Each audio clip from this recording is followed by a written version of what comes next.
there are major economic issues pending on Capitol Hill. Right now, Democrats pitted against Republicans on the debt ceiling, and infighting within the Democratic Party has progressives facing off with moderates over not just infrastructure, but the larger $3.5 trillion budget proposal.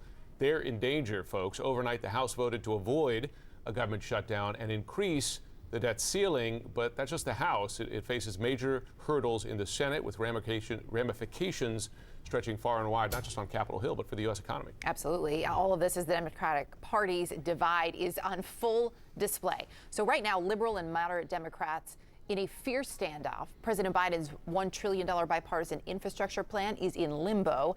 Hours from now, we know Biden is set to meet with House Speaker Nancy Pelosi and Senate Majority Leader Chuck Schumer. He's also scheduled to sit down with other key Democrats as this deadline draws closer. This is called the legislative process. This is called the Democratic Party. It really is in the mix of all of it, and that's what's pretty exciting because everybody has their say. We come together and we'll get it done.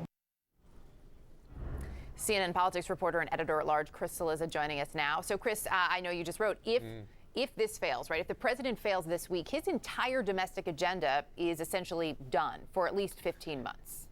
Yeah, Erica, there's the stakes. It's hard to overstate the stakes here. So between the $1 trillion infrastructure, hard infrastructure, as they call it, bill that's passed the Senate but not yet passed the House, and then the $3.5 trillion budget bill, you essentially have everything that Joe Biden is trying to do, certainly on the domestic front, from immigration to climate to education to coronavirus and dealing with it, all wrapped up in these two bills. I mean, it's not that surprising. It's, almost $1 trillion, in government spending.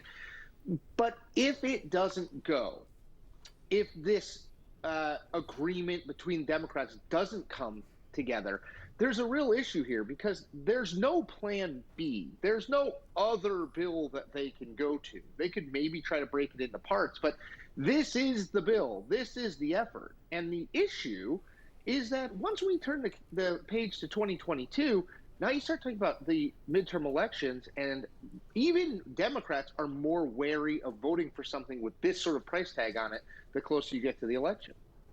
I want to bring in now Manu Raju as well.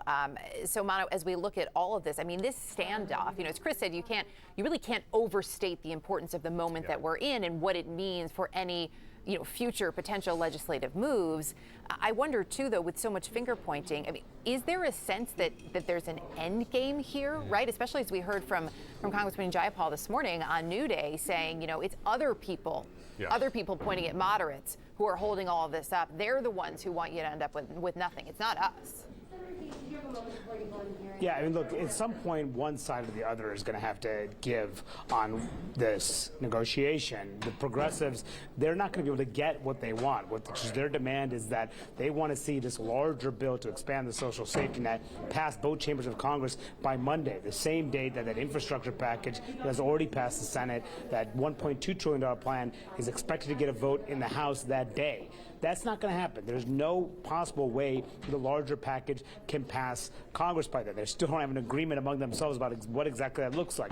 But perhaps if they give and suggest that maybe they make progress towards finalizing a deal on that larger package, will that be enough for the progressives to say, okay, we can essentially vote for this infrastructure plan on Monday, let it go into law because we have some assurances that the larger plan may eventually become law? That's a question. There's a question that Democrats, the progressives, ultimately are going to have to make a decision here on what to do. And will the moderates, will they agree, perhaps if they need more time to have a vote on the infrastructure package, delay it beyond Monday, perhaps do it later next week, have a vote later next week, or maybe even a couple weeks because they need more time to get the larger bill done? Will they give? And that is the big question for Pelosi. When I asked her last night if she has concerns that the progressives may tank this, she said, we'll cross those bridges when they come, indicating a lot more negotiation needs to be had between now and then.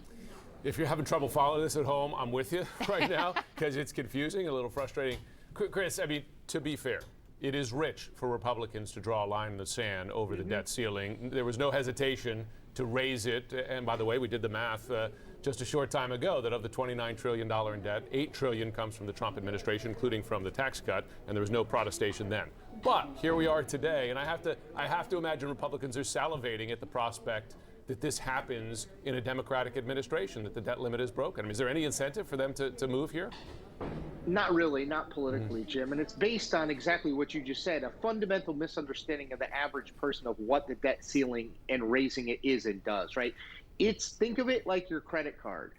This is paying for things you already bought. This isn't giving a blank check and saying you can go and buy whatever you want.